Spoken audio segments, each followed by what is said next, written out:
Demon Slayer is full of jaw-dropping fights, tear-jerking backstories, and unforgettable characters, but hidden beneath all that are some wild records you probably missed. We're talking insane achievements, like the most flexible fighter in the series, a demon nicknamed the best donut maker, and a speedster so fast he practically breaks reality. These records reveal just how absurdly powerful some characters truly are, whether it's unmatched strength, unkillable endurance, or a poison master who humbled Muzan himself. These record holders deserve the spotlight. Stick around because number 1, that one will leave you absolutely speechless. At number 10, we have the only Demon Slayer core member who has literally 0 friends, Giyu Tomioka. Shinobu is constantly teasing him, calling him disliked, and even Inosuke once demanded to know why he acted so weird. If there's someone in this entire story who goes to birthdays, wedding ceremonies, or typical after-battle parties and stands alone in a corner, it's Giyu Tomioka. Of course, in serious moments, he's the stoic hero we all love. He saves Tanjiro and Nezuko early on. He's a major player in big fights, and he's got that sleek half-and-half Haori that's cooler than most. But people can't figure out what's going on in his head, and Giyu himself rarely seems to care if they do. So yeah, it's official. Out of all the characters, Giyu Tomioka holds the record as the one with absolutely no friends. It's a bit sad, but hey, at least he's got water breathing to keep him company. Moving on to number 9, we're spotlighting the best nickname maker in the entire show, Inosuke Hashibira. The funny thing about Inosuke is that for a guy who was basically raised by boars, he's got an incredibly creative and often a ridiculous way of twisting people's names and descriptions. He calls Tanjiro everything from Kentaro to Gengoro to Monjiro, and somehow in that same breath, he's out there labeling Zenitsu something like Monitsu. In a spin of a second, he's got a new label for Giyu, who became mismatched Haori at one point, or calling Rengoku guy with goggle eyes if he feels like it. You might think he's being intentionally rude, but let's face it, Inosuke's probably just having a blast messing up everyone's names because it's too hard for him to remember them properly. And no one can really correct him. Tanjiro tries to from time to time, but Inosuke seems to tune him out and charge forward with new nicknames. For now, the record of best nickname maker definitely goes to our dual blade wielding boar-headed friend.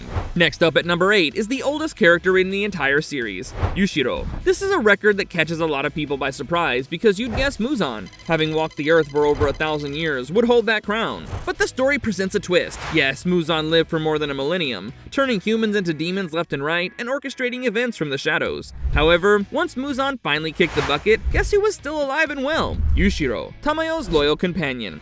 After all the madness in the finale, he's the sole demon left standing, which means he outlived the so-called Demon King. That's how Yushiro, who initially appeared as a minor character, ended up being the last demon in existence. And it's hilarious thinking about this unassuming guy who basically worships Tamayo, and has a somewhat snarky attitude about everything, being the one demon who gets to walk away with a future. At number 7, we have the first demon to be turned back into a human, Nezuko Kamado. Everyone's favorite adorable demon girl basically shows from the start that she's unlike any other demon. She can resist devouring humans, she can fight like an absolute beast when her friends are in danger, and she can do bizarre demon transformations. And oh yeah, she can hop straight into a box carried on Tanjiro's back when the sun's out. Of course, her true shining record is that she's the first demon we witness returning to her human form. Throughout the series, so many characters talk about the idea of reversing demonhood, yet no one else actually accomplishes it for the longest time. Muzan himself was horrified by the very concept, because it undermined everything he stood for, like immortality and monstrous power. But yep, Nezuko does the unthinkable. It sets a precedent that yes, even a demon can break free from darkness, and it proves Nezuko's record as the first demon turned human. At number 6, we come face to face with one who might just be the biggest psychopath in Demon Slayer, Doma. Demon after demon has a heartbreaking story, a tragic reason for turning to the dark side, or at least some twisted logic driving them. But Doma? That man is on a whole other level. He's not simply cruel, he's clinically apathetic, showing 0 real emotion for anyone. He was that way even as a human. He built a cult around himself, devouring gullible followers left and right, then moved on to mostly devouring women for that ideal taste. If that doesn't scream terrifying, I'm not sure what does. Where many other demons have glimpses of regret or sorrow, Doma is purely mechanical in how he treats life. He'll express interest in you for about a millisecond, then kill you with a grin. So yes, he's the ultimate sociopath in the show, with no remorse for anyone or anything. The only time we see him break that mask is when Shinobu's masterful poison and Kanao's final attack are seconds from taking taking him out. Seeing him get a taste of suffering is incredibly satisfying after all the cruelty he's unleashed. At number 5, we've got the undisputed best poison and medicine maker in Demon Slayer, Tamayo. In any other story, the expert healer is usually some old sage brewing potions in a hut. Tamayo fits the wise alchemist mold, but she's a demon who broke free from Muzan's control. She develops a drug capable of turning a demon back into a human, which is groundbreaking on its own. But her real masterstroke is the 4-stage poison that weakens Muzan Kibutsuji, the king of demons, so badly that it turns his hair white and his body begins deteriorating from rapid aging. Tamayo's formulas also help incapacitate demons like Doma, creating openings for slayers to strike the final blow. Even Shinobu, brilliant as she is, doesn't reach Tamayo's level.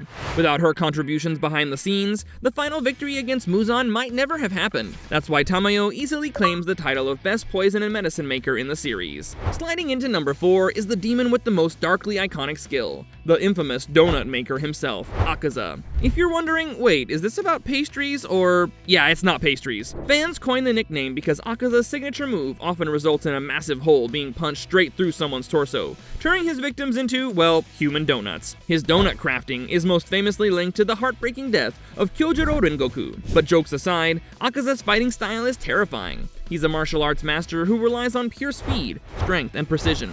He can read his opponent's fighting spirit, predict their movements, and close gaps in an instant, all before delivering that devastating hole-punching blow. Love him or hate him, he's earned the title of Demon Slayer's one and only Donut King. Next at number 3, we have the fastest character in the entire series, Yoriichi Tsugikuni. Some fans might bring up Zenitsu while he's asleep, blazing around like lightning, or perhaps the Demon King himself, Muzan Kibutsuji, who can zip through walls and vanish in the blink of an eye. But the undisputed king of speed in Demon Slayer is Yoriichi. We're talking about the guy who nearly killed Muzan in a single onslaught. And the reason we often name him the fastest is that legendary moment where Muzan, cornered, tries to save his own skin by splitting into 1,800 tiny pieces, and Yoriichi, with reflexes so fast they might as well be precognitive, slices 1,500 of them before they can scatter out of reach. Yoriichi is basically so quick and so lethal that if Muzan hadn't used that last-ditch method of fracturing himself, the entire story might have ended right there. To top it all off, Yoriichi calls that a failure. He's genuinely disappointed that he only managed to slash 1,500 out of 1,800 fragments. And that's not all. Yoriichi's speed was so insane that even another top-tier swordsman like Kokushibo, who was Yoriichi's own brother turned demon, could never stand a real chance. Landing at number 2 is the character with the biggest what could have been in all of Demon Slayer, Tanjiro Kamado, Tanjiro's father. It might seem surprising since Tanjiro barely appears outside of the flashbacks, but those few glimpses reveal something extraordinary. He's frail, sickly, and bedridden most of what we see, but he's also marked with the Demon Slayer mark and wields sun-breathing with a quiet mastery. The man one-shot a massive bear in the forest while on death's doorstep, moving with effortless precision like it was nothing. Fans have long speculated, what if Tanjiro had been healthy? Could he have rivaled Yoriichi himself? Some even believe he might have been a cursed reincarnation of Yoriichi, burdened with sickness as punishment for Yoriichi's failure to finish Muzan. Sounds wild, but in a world full of bloodline curses like the Ubuyashiki family's fate, it's not far-fetched. Watching Tanjiro perform Hinokami Kagura is like seeing someone transcend reality. Every movement flawless, every breath in harmony with nature. That's him sick. Imagine him in his prime. He could have been the one to end Muzan. Finally at number 1, the most mind-blowing, overpowered force in the entire Demon Slayer universe, Demon King Tanjiro. Muzan Kibutsuji might have had those smooth criminal vibes and a killer hat, but even he never reached the heights Tanjiro did in his brief, terrifying demon form.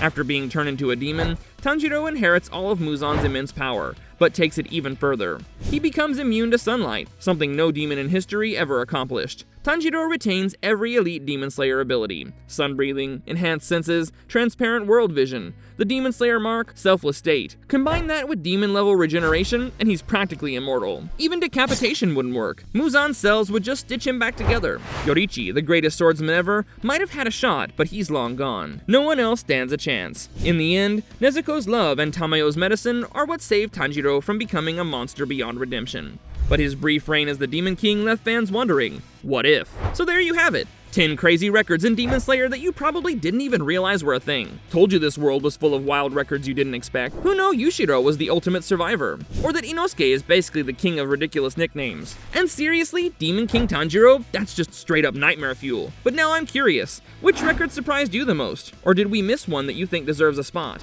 Drop it in the comments, and hey, if you want to see other cool anime videos, you can click on this video that's appearing on your screen. Click on it right here.